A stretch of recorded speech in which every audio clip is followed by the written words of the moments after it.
파월 다시 픽스텝 가능성 시사, 최종 금리 이전 전망보다 높아질 것이라는 기사가 있어서 가져왔습니다.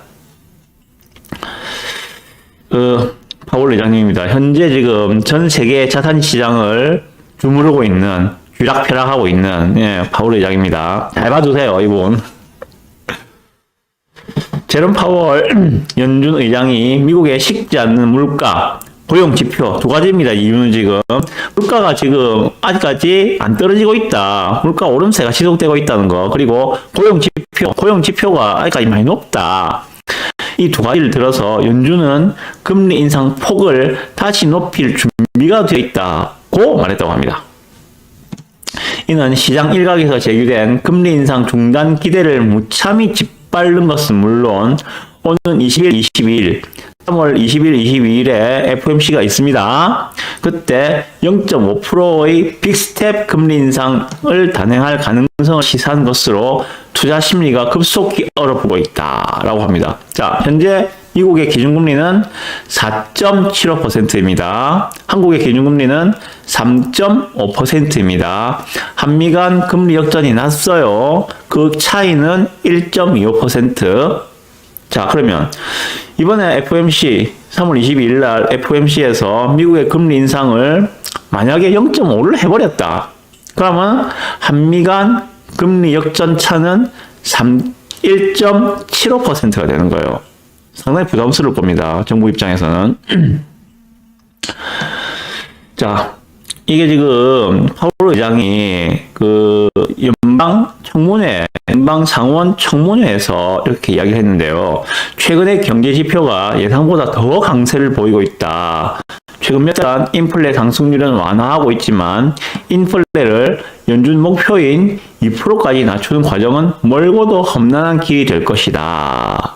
그래서 지난 2월 달에는 0.25% 올려줬잖아요. 그죠? 그래서 베이비 스텝으로 긴축 속도를 늦췄지만 이 속도를 유지하거나 늦추기는커녕 다시 긴축 강도를 높일 수 있다는 뜻으로 해석된다라고 합니다. 그래서 시카고 패드워치에서는 이달 23월 22일 날 0.5% 인상 가능성을 저번 달만 해도 30%밖에 안 된다고 봤었는데 바로 이후에는 0.5% 오를 가능성을 70%로 보고 있다고 합니다. 좀 높죠. 3월 22일 날 어떤 결과가 나올지 모르겠지만은 하여튼간에 0.25는 뭐 기본적으로 올라갈 것 같고 0.5까지 올라갈 가능성도 제법 높다. 이렇게 보시면 됩니다. 무섭죠? 자, 그래서 지난달 한국은행이 기준금리를 3.5%로 동결한 반면 이달 미 연준이 또다시 빅스텝 금리 인상을 단행할 경우 미 기준금리는 5.25%가 되어서 한미 금리 격차는 사상 최대 규모로 벌어지게 된다라고 합니다. 이창용 총재님은 이건 어제 기사 3월 7일자 기사죠. 3월 7일자 기사인데 어제 기사인데 요거에 대해서 좀 말씀드리겠습니다. 이창용 하는 총재님 어떤 발언을 하셨는지, 물론 오늘 제롬 파월 연준 의장이 발언하기 이전 하루 전의 발언입니다. 그렇지만 기본적으로 이창용 총재님의 로직은 읽으실 수 있을 거라 생각합니다. 보시죠. 이창용 하는 총재는 7일 어제입니다. 소비자 물가가 2% 물가 안정 목표로 수렴한다는 확신이 들 때 금리 인하를 논의하는 것이 바람직하다라고 말했다고 합니다. 언제? 아마 올해 안에는 소비자 물가 2% 보기는 힘들 거야. 올해 말에 연말에 목표가 3%를 하고 있으니까 보시죠. 지금 상황은 금리 인하를 논의하기에는 시기상조다. 그는 현재 물가는 4% 후반으로 올해 말까지 3%대까지 물가 수준으로 수렴하는 것을 볼 때까지 금리를 올리냐 동결을 하냐를 고민할 것이다. 그래서 올해 말까지 물가가 떨어지는 모습을 보고 2%로 수렴한다는 확신이 들면 그때 금리 인하를 논의하는 것이 바람직하다. 그래서 금리 인하는 올해 말까지는 아마 어려울 거야 라는 뉘앙스를 보이고 있습니다. 그리고 향후에 추가 금리 인상에 대해서는 3.75까지 올릴 가능성을 열어두자는 의견이 대부분이라고 합니다. 금통위원 6명 중에서 5분이 3.75까지 올릴 가능성은 열어두자. 미국 등의 주요국의 금리 결정, 그러니까는 3월 22일 날 미국 FOMC가 상당히 중요합니다. 그리고 우크라이나 전쟁, 중국의 경기 회복, 부동산 시장 상황, 여러 불확실성이 있어 이것들이 어떻게 전개되는지를 보고 금리를 3.5에서 3.75로 올릴 것인지 아니면 그대로 놔둘 것인지를 결정하자는 게 금통위원들의 중론이다라고 하고 있습니다.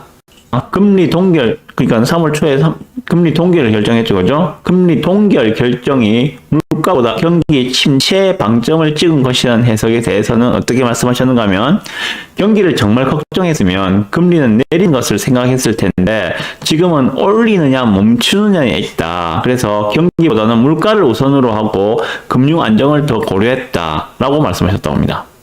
그리고 원달러 환율이 다시 1,300원을 돌파한 것, 오늘은 1,320원까지 갔습니다. 1,300원을 돌파한 것에 대해서는 최근 환율 상승을 금리 동결 원인으로 보는 분들도 있는데, 그러니까 한국은 3.5%고 미국은 4.75%니까 아무래도 당연히 안정적이고 이자가 높은 미국으로 달러들이 빠져나가겠죠. 그래서 환율이 급등한 것이다. 다시 1230원 그 정도 수준에 있던 것들이 1300원대까지 다시 올린 것이다. 이런 의견들, 저도 그렇게 생각하는 사람 중에 한 사람입니다. 그런데 그 부분에 대해서는 금리 격차보다는 미국의 통화 정책에 대한 기대가 급격히 변하면서 전 세계적으로 달러 가치가 올라 환율이 오른 것이다. 그리고 국내 결정보다는 해외 요인이 더 중요한 변수가 되고 있는데, 환율 변화 폭이 너무 클 경우에는 줄이는 방향으로 노력을 하겠다. 그 말은 금리 격차를 좀 줄이는 방향으로 할 가능성도 있다라고 해석을 하시는 게 좋겠고요. 일단 금리에 대해서 미 연준 의장님의 오늘 발언과 우리 한 총재님의 어제 발언에 대해서 기사를 말씀드렸습니다. 자, 여기에 대해서 제 의견을 말씀드리겠습니다. 이제 물가는 뭐 한국 같은 경우에는 지금 4%대까지 물가 상승률이 내려왔다고 하니까는 이제 물가는 좀 한국 같은 경우에는 물가는 잡혀가고 있는 것이 아닌가 하는 생각이 들어요. 그런데 뭐 경기 침체라는 부분들을 앞에서 말씀드렸지만은 그 수출